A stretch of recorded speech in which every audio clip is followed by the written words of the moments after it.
Raj TV நேயர்கள் அனைவருக்கும் அழகிய காலை வணக்கம். நரியும் பூனையும் திக் ஃப்ரெண்ட்ஸ், வெரி க்ளோஸ் ஃப்ரெண்ட்ஸாக இருக்குதுங்க. இந்த நரி என்ன சொல்லுது, எப்போ பாரு நரியையும் பூனையும் நீங்கள் கம்பேர் பண்ணிங்கன்னு வச்சுக்கோங்களேன். கம்பேர்னால் சைஸில் இந்த நரி கொஞ்சம் பெருசாக இருக்கும் இல்லையா, பூனை வந்து கொஞ்சம் சைஸ் கம்மி தான். அதனாலேயே இந்த நரி என்ன பண்ணுன்னா, அந்த பூனையை வந்து கொஞ்சம் அண்டர் எஸ்டிமேட் பண்ணிகிட்டே இருக்கும். அதாவது அதோடைய தலையில் தட்டிக்கிட்டே இருக்கும். அது என்ன சொன்னாலும், இதுதான் உன்னால் பண்ண முடியுமா, நான் எவ்வளோ செய்வேன் தெரியுமா, நான் என்ன பண்ணியிருக்கேன் தெரியுமா அப்படின்னு ரொம்ப தன்னை பற்றி அது வந்து தற்பெருமை நிறைய பேசிக்கும். இந்த பூனையை வந்து அது கொஞ்சம் மட்டம் தட்டியே தான் வந்து பேசிகிட்ருக்கும். இந்த பூனை வந்து எதையுமே காதில் போட்டுக்காது. அதோடைய சுபாவம் என்ன அப்படின்னா, டேய் நான் இப்படி தான் இருக்கேன், நான் இப்படி தான் இருப்பேன் அப்படிங்கிற மாதிரி அது இருக்கும். இதுங்க ரெண்டும் ஒரு நாள் வந்து பேசிக்குதுங்க.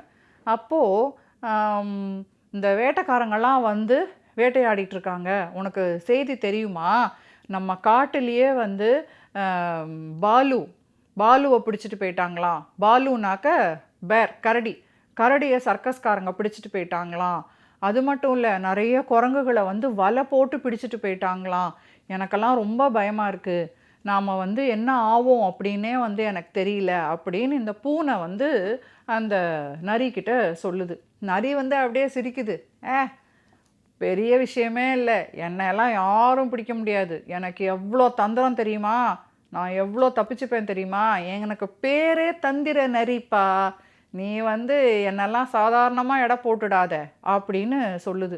பூனை சொல்லுது, ஜாக்கிரதையாக இருப்பா, சிங்கத்தையே பிடிக்கிறதுக்கு, நம்ம காட்டு ராஜா சிங்கத்தையே பிடிக்கிறதுக்கு அவங்க வந்து பிளான் பண்ணிகிட்ருக்காங்களாம்.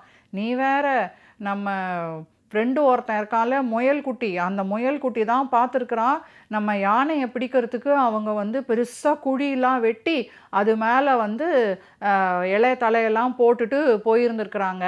நல்ல வேளையாக அவங்க குழி வெட்டுறதையும் அவங்க அந்த குழியை மூடுறதையும் நம்ம முயல்குட்டி பார்த்துட்டு போய் யானைக்கிட்ட சொன்னதுனால அந்த யானை அந்த பக்கமே வராமல் காட்டை சுற்றிக்கிட்டு வேறு பக்கமாக போயிடுச்சுங்க.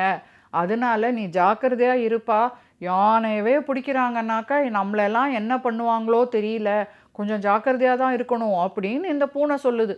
அதுக்கும் அந்த வந்து நரி என்ன சொல்லுது, நீ வந்து துளியோண்டு இருந்துக்கிட்டு நீ ரொம்ப வந்து யோசிக்கிற, பயப்படுற, ரொம்ப கவலைப்படுற, இதெல்லாம் அசால்ட் மேட்ரு. நீ வேற, என் கையில் வந்து 100 விஷயமான தந்திரம் இருக்குது, நான் 100 தந்திரங்களை கையில் வச்சுருக்கேன், என்ன நான் காப்பாற்றிப்பேன், எனக்கு தெரியும், நீ ஒன்றும் கவலைப்படாத, நீ உன்னை பார்த்துக்க அப்படிங்குது.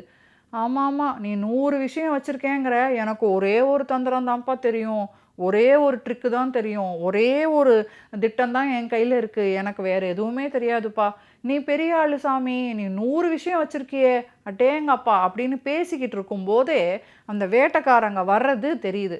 எப்படின்னா, இந்த வேட்டைக்காரங்க எப்படி வராங்கன்னு பார்த்தீங்கன்னா, இந்த ஹண்டிங் டாக்ஸ் இருக்கு இல்லையா, இந்த நாய்களை வந்து முதல்ல அவங்க வந்து அனுப்புகிறாங்க. இந்த நாய்கள் தான் போய் மிருகங்கள் எங்கே இருக்குதுன்னு மோப்பம் பிடிச்சிட்டு குறைச்சிக்கிட்டே அப்புறம் குறைக்க ஆரம்பிக்குதுங்க. அதுங்க நல்லா குறைக்க ஆரம்பித்து அந்த சத்தத்தில் இந்த மிருகங்கள் பயந்து தெரித்து ஓடுது இல்லையா, அப்போ தான் அவங்க வந்து பிடிக்கிறாங்க. அதே மாதிரி இப்போ அந்த வேட்டை நாய்கள் வர்றது இதுங்களுக்கு தெரியுது. அந்த வேட்டை நாய்களுக்கும் இதுங்க ரெண்டும் இங்கே இருக்கிறது, ஏதோ மிருகம் இருக்குங்கிறது தெரிஞ்சுட்டு மோப்பம் பிடிச்சிட்டு வேகமாக வருதுங்க. இதுங்க வந்து குறைக்க ஆரம்பிக்குதுங்க, இந்த நாய்கள் குறைக்க ஆரம்பிக்குதுங்க. இந்த மிருகங்கள் நாய்கள் வந்து குறைக்கிறத கேட்டதும் தெரித்து ஓட ஆரம்பிக்குதுங்க. எது, இந்த நரியும் பூனையும் தெரித்து ஓட ஆரம்பிக்குதுங்க.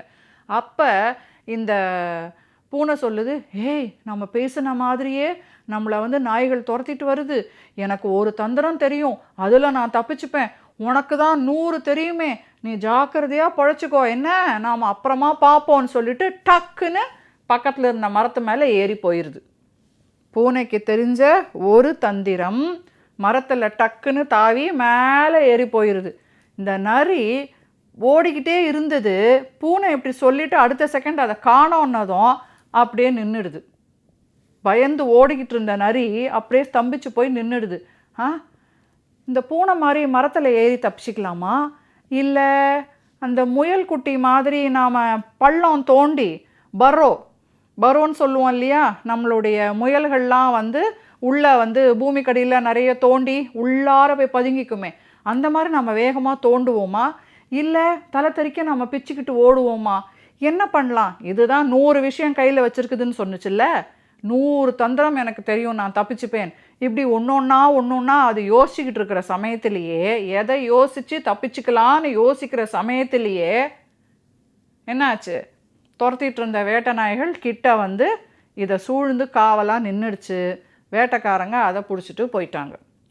இது எல்லாத்தையும் மரத்து மேலே இருந்து பார்த்துக்கிட்டு இருந்த பூனை, ஆடா பாவி, 100 விஷயம் எனக்கு தெரியும், 100 விஷயம் எனக்கு தெரியும், நீ அந்த 100ல் ஒன்று கூட ஒன்றை காப்பாற்றலையே, எனக்கு ஒன்றே ஒன்று தெரியும், நான் தப்பிச்சுக்கிட்டான்டா அப்பா, கடவுளே தப்பிச்சுக்கிட்டேன் அப்படின்னு கீழே இறங்கி வருது. ஆக நமக்கு 100 விஷயங்கள் தெரியும், நான் 100 செஞ்சு பழச்சிப்பேன், பார்த்துப்பேன், எல்லாம் நம்ம கதை விடலாம், எல்லா சந்தர்ப்பத்திலையும் மற்றவங்கள மட்டம் தட்டி பேசலாம், நான் எப்பேற்பட்ட ஆள் தெரியுமா அப்படின்னு மார்தட்டிக்கலாம். ஆனால் ஆக்சுவலாக பிரச்சனை, சிச்சுவேஷன், டென்ஷன், நமக்கு தேவைன்னு வர ஒரு நெருக்கடியில் எதை நாம் உபயோகப்படுத்தி தப்பிக்கிறோம்? ஒரே ஒரு விஷயம், ஒரே ஒரு புத்திசாலித்தனம், ஒரே ஒரு புத்தி சாதுரியம் இருந்தால் ப்ராக்டிக்கலாக நடைமுறைக்கு எது ஒத்து வருமோ அதை வச்சு நாம் பொழைச்சிக்கலாம். ஆபத்துலேருந்து, நம்மளை சூழ்ந்திருக்கிற ஆபத்துலேருந்து நாம் தப்பிச்சு வாழ்க்கையை நல்லபடியாக நடத்திக்க முடியும். தேவையில்லாத 100 விஷயங்கள் இருக்கிறத விட அவசியமான முக்கியமான ஒரு விஷயம் இருந்தாலும் போதும். மீண்டும் நாளை வேறொரு அழகிய கதையோடு உங்களை சந்திக்கிறேன். நன்றி, வணக்கம்.